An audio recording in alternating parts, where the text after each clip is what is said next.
క్రైస్తవుడంటే దేవునిని కలిగి ఉండేవాడు, దేవుని సన్నిధిలో నివసించేవాడు. కావున దేవునిని కలిగి దేవుని సన్నిధిలో నివసించు క్రైస్తవునికి ఉండవలసిన వివిధ స్వభావ లక్షణాలు కీర్తనలు 15లో చూస్తాం. ప్రస్తుతము ఈ కీర్తనలో 15:4 చివరి వాక్యాన్ని గమనిద్దాం. అతడు అంటే క్రైస్తవుడు ప్రమాణము చేయగా నష్టము కలిగినను మాట తప్పడు.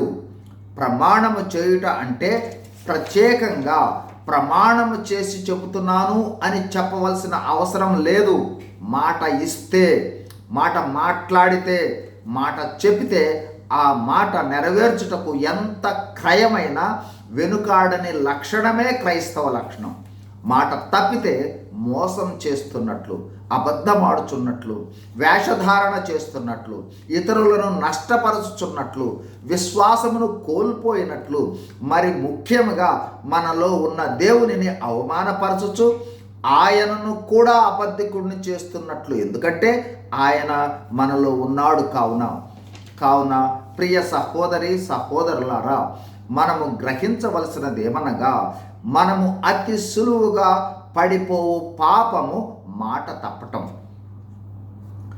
మనమిచ్చిన మాట మనం మర్చిపోవటం, మనమిచ్చిన మాటను నిర్లక్ష్యం చేయటం, అనాలోచితంగా మాట్లాడటం, అనవసరంగా మాట్లాడటం, మెప్పు కోసం మాట్లాడటం, మోసం చేయుటకు మాట్లాడటం, ఇలా అనేక విధాలుగా మాట్లాడు అనుభవ స్వభావాలు మనలో ఉండవచ్చేమో.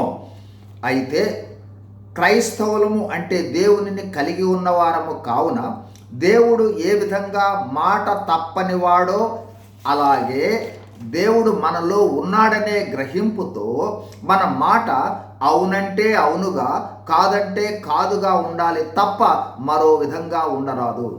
ఒకవేళ మరో విధంగా ఉంటే మన క్రైస్తవ్యమును పరీక్షించుకోవాల్సిందే, సరిచేసుకోవాల్సిందే, మారు మనసు పొందవలసిందే.